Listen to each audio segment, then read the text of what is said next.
ഈശോമിശിഹായ്ക്ക് സ്തുതിയായിരിക്കട്ടെ. ആത്മീയഭോജ്യത്തിൽ നാം ഇന്ന് വിചിന്തനം ചെയ്യുന്ന വിഷയം, ആരെ കെട്ടിയാലും കെട്ട് ആൺകെട്ടായാൽ മതിയോ?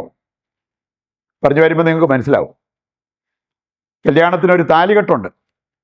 ആ താലി കെട്ടുമ്പോൾ വേണമെങ്കിൽ ആൺകെട്ടാകാം, പെൺകെട്ടാകാം. ആൺകെട്ടാണ് നല്ല മുറുകിയിരിക്കുക, പെൺകെട്ട് അത്രയും മുറുക്കം വരണമെന്നില്ല. അതുകൊണ്ട് തന്നെ ഇങ്ങനെയുള്ള കാര്യങ്ങൾക്കൊക്കെ നേരത്തെ തന്നെ പ്രാക്ടീസ് എടുക്കുന്നത് നമ്മൾ കാണുന്നുണ്ട്. ഞാൻ കുറേ വിവാഹ ചടങ്ങുകൾ, വിവാഹം നടക്കുന്ന വേദിയിൽ കല്യാണ പ്രസംഗങ്ങൾ ഇതെല്ലാം ചെയ്തിട്ടുള്ളത് കൊണ്ട് പല സംഭവങ്ങൾ കണ്ടിട്ടുമുണ്ട്, പലരുടെയും കമൻറ്റ് കേട്ടിട്ടുണ്ട്. ഒരു വിവാഹം, ചെറുക്കനും പെണ്ണും നല്ല ദൈവഭക്തിയുള്ള പ്രാർത്ഥനക്കാരായിട്ടുള്ള രണ്ടുപേരും നാളുകളായിട്ട് പ്രാർത്ഥിച്ച് ഒരുങ്ങിയാണ് ആ വിവാഹത്തിന് വന്നത്. ഈ ചെറുക്കന് താലി കെട്ടുന്ന സമയമായപ്പോഴത്തേക്കും അവൻ ഇച്ചിരി ഒരു സഭാകമ്പവും കൈവറയ്ക്കുന്ന അവസ്ഥയും ഇതൊക്കെ ഉള്ളതാണ്. കുറച്ച് കൂടുതൽ സമയം എടുത്തു താലി കെട്ടാൻ. അവനിങ്ങനെ കൈ വിറച്ച് ഇതെല്ലാം ബാക്കി അവിടെ ഉണ്ടായിരുന്നവരെല്ലാം നോക്കി നിൽക്കുകയാണ്. ഇത് കണ്ടിട്ട് ചിലരുടെ കമൻറ്റ് ഞാൻ കേട്ടിട്ടുണ്ട്, ചെറുക്കൻ കുറേ സമയമെടുത്തു, ഞാൻ ഓർത്ത് ആ താലി നൂലേന്ന് ഊരിപ്പോകുന്നു, അതുപോലത്തെ വിറയായിരുന്നു. ഇനി അങ്ങനെയെല്ലാം സംഭവിച്ചപ്പം ദൈവമേ, ആ കെട്ട് ആൺകെട്ടായിരുന്നോ അതോ വെറും പെൺകെട്ടായിരുന്നോ? ഇങ്ങനെയുള്ള കമൻറ്റുകൾ ഞാനും കേട്ടിട്ടുള്ളതാണ്. ഇപ്പോൾ ഇവിടെ നമ്മൾ ചിന്തിക്കേണ്ട ഒരു കാര്യം, വിവാഹത്തിന് പ്രധാനപ്പെട്ടത് താലി കെട്ടുമ്പം ആൺകെട്ടാവുന്നതാണോ? അത് നല്ല രീതിയിൽ കെട്ടിയാൽ ആ വിവാഹം വിജയിച്ചോളുവോ? ഇല്ല എന്നുള്ളത് കർത്താവിൻ്റെ വചനം നമ്മെ ഓർമ്മിപ്പിക്കുന്നുണ്ട്. ഈ താലി കെട്ടുന്നതും പാട്ട് നടത്തുന്നതും അതിൻ്റെ അറേഞ്ച്മെൻറ്റ്സ് കാര്യങ്ങൾ ചെയ്യുന്നതൊക്കെ അത് സെക്കൻഡറി ആയിട്ടുള്ള കാര്യമാണ്. അതിനേക്കാൾ പ്രധാനപ്പെട്ട ചില കാര്യങ്ങൾ വിവാഹിതരാകുന്നവർ അവരുടെ ഭാഗത്ത് ശ്രദ്ധിക്കേണ്ടതായിട്ടുണ്ട് എന്ന് കർത്താവിൻ്റെ വചനം നമ്മെ ഓർമ്മിപ്പിക്കുന്നുണ്ട്. നമുക്ക് ഈ ഒരു കാര്യം മനസ്സിൽ വെച്ചുകൊണ്ട് ഏതാനും ചില കാര്യങ്ങൾ അറിഞ്ഞു കഴിഞ്ഞാൽ ഇനിയെങ്കിലും, ഇപ്പോൾ പിന്നെ കല്യാണമൊക്കെ നടക്കുന്നിടത്ത് കുറേ വ്യത്യാസം വന്നിട്ടുണ്ട്, എന്നാൽ ഇനിയും മാറ്റം വരാനുണ്ട്. ഞാൻ കണ്ടിട്ടുണ്ട്, താലികെട്ട് വരെ വളരെ ശ്രദ്ധാപൂർവം പള്ളിക്കകത്ത് നിൽക്കുന്ന വ്യക്തികൾ, ആ കെട്ടുന്ന സമയത്ത് മുഴുവൻ സമയവും അത് വാച്ച് ചെയ്തുകൊണ്ടിരിക്കുന്ന വ്യക്തികൾ. ഇപ്പോഴാണ് ഇഷ്ടംപോലെ ക്യാമറയും കാണും. ഈ കെട്ടങ്ങ് കഴിഞ്ഞാൽ ഒരു കൂട്ടം ആൾക്കാരെ കാണാൻ സാധിക്കും, അവർ ചാടി പുറത്തിറങ്ങും. പിന്നെ അവർ കുർബാനയുടെ ബാക്കി ഇട്ടിട്ട് കെട്ട് കഴിഞ്ഞപ്പോഴേ അവർ വിട്ടുപോയി. ശരിക്കും ആ ദമ്പതിമാരെ സ്നേഹിക്കുന്നവർ ചെയ്യേണ്ടത് ആ വിശുദ്ധ കുർബാനയിൽ പങ്കെടുത്ത് ആ ദമ്പതിമാർക്ക് വേണ്ടി തീക്ഷ്ണമായിട്ട് പ്രാർത്ഥിക്കുക, ദൈവത്തിൻ്റെ കൃപയാലും അനുഗ്രഹത്താലും ആ വിവാഹം വിജയം കാണാൻ, അതാണ് ചെയ്യേണ്ടത്. പക്ഷേ അതിൽ നിന്നൊക്കെ വ്യത്യസ്തമായിട്ട് പെരുമാറുന്ന വ്യക്തികളെ ഒരുപക്ഷെ ഇന്നും നമുക്ക് കാണാൻ പറ്റും. ഒന്നാമതായിട്ട് നമ്മൾ ചിന്തിക്കുന്നത്, വിറയ്ക്കാതെ കെട്ടുന്നത് കൊണ്ട്, ആൺകെട്ട് അത് ശരിയായ രീതിയിൽ നടത്തിയത് കൊണ്ട് ഒരു വിവാഹം വിജയിക്കണോ? ഇല്ല എന്നുള്ളത് കർത്താവിൻ്റെ വചനം നമ്മെ ഓർമ്മിപ്പിക്കുന്നുണ്ട്. കാരണം പ്രഭാഷകന്റെ പുസ്തകം 10-ാം അധ്യായത്തിൻ്റെ 5-ാമത്തെ വചനം പറയുന്നുണ്ട്, വിവാഹം വിജയം കാണണമെങ്കിൽ ദൈവാനുഗ്രഹം ഉണ്ടാകണം.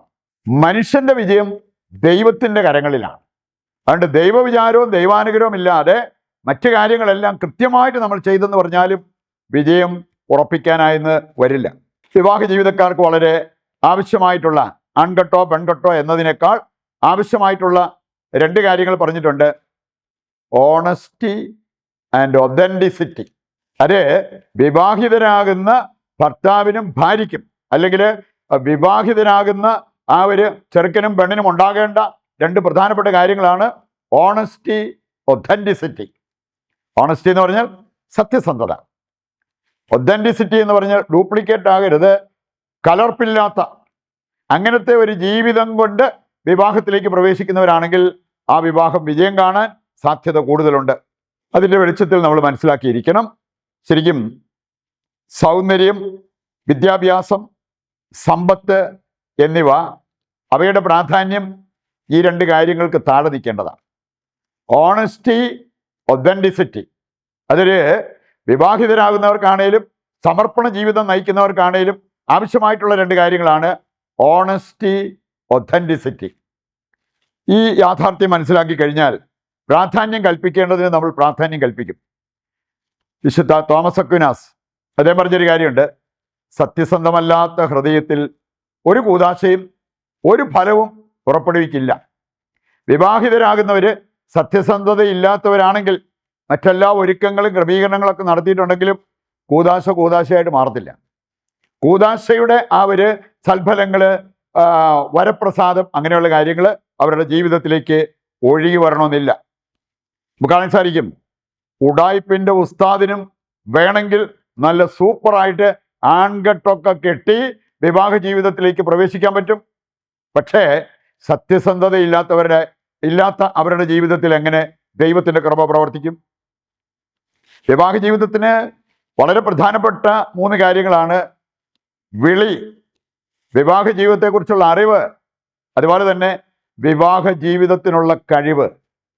നമ്മൾ വിവാഹ ചടങ്ങ് കാര്യങ്ങളെല്ലാം വളരെ മെറ്റിക്കുലസ് ആയിട്ട് കൃത്യതയോടെ എല്ലാം പ്ലാൻ ചെയ്ത് ഓർഗനൈസ് ചെയ്ത് നടത്തിയാലും ഈ 3 കാര്യങ്ങളില്ലെങ്കിലോ, വിവാഹത്തിനുള്ള വിളി, വിവാഹ ജീവിതത്തെക്കുറിച്ചുള്ള അറിവ്, വിവാഹ ജീവിതത്തിനുള്ള കഴിവ്, ഇവയാണ് മറ്റു കാര്യങ്ങളെക്കാൾ പ്രധാനപ്പെട്ടത് എന്ന കാര്യം നാം വിസ്മരിക്കരുത്. മറ്റൊരു കാര്യം, വിവാഹം വിജയിക്കണമെങ്കിൽ ഈ വിവാഹിതരാകുന്നവർ ഉത്തമ ഭർത്താവും ഉത്തമ ഭാര്യയുമാകാനുള്ള ഒരു നിശ്ചയദാർഢ്യം അവർക്കുണ്ടാകണം. ആ ഒരു ബോധ്യത്തോടു കൂടിയാണ് വിവാഹ ജീവിതത്തിലേക്ക് പ്രവേശിക്കുന്നത് എങ്കിൽ അവർ തെറ്റുപറ്റാതിരിക്കാൻ പ്രത്യേകം ശ്രദ്ധിക്കും.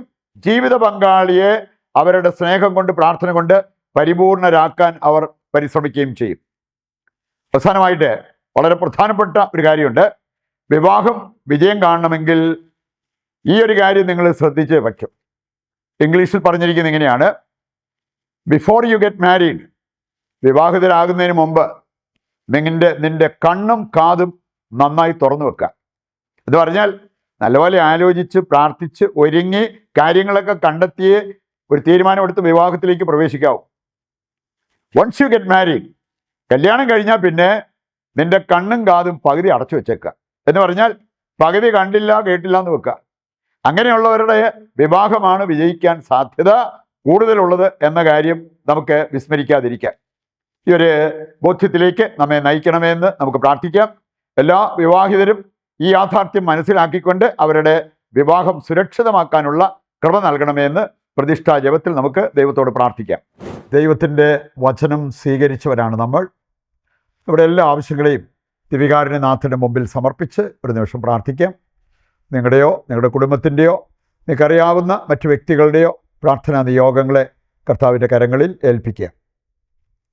ദൈവം നമ്മുടെ പ്രാർത്ഥന സ്വീകരിച്ച് നമ്മുടെ ഉദ്ദിഷ്ട കാര്യങ്ങൾ നിറവേറ്റി തരുന്നു എന്നുള്ള വിശ്വാസത്തോടെ കർത്താവിനെ താഴ്ന്ന സ്വരത്തിൽ സ്തുതിച്ച് ദിവ്യകാരുണ്യത്തിൻ്റെ ആശീർവാദം നമുക്കിപ്പോൾ സ്വീകരിക്കാം. യേശുവേ നന്ദി, ഹല്ലേലൂയ. കർത്താവേ, ഞങ്ങളുടെ എല്ലാ ആവശ്യങ്ങളും അവിടുന്ന് ഏറ്റെടുക്കണമേ.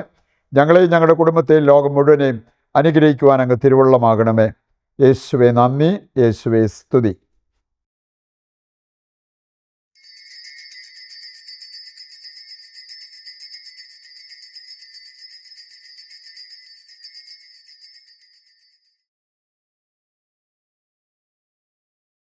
ഈശോ മിശിഹായ്ക്ക് സ്തുതിയായിരിക്കട്ടെ. മറ്റൊരു എപ്പിസോഡുമായി നാളെ വീണ്ടും നമുക്ക് ഒന്നിക്കാം. ദൈവം നിങ്ങളെ സമൃദ്ധമായി അനുഗ്രഹിക്കട്ടെ.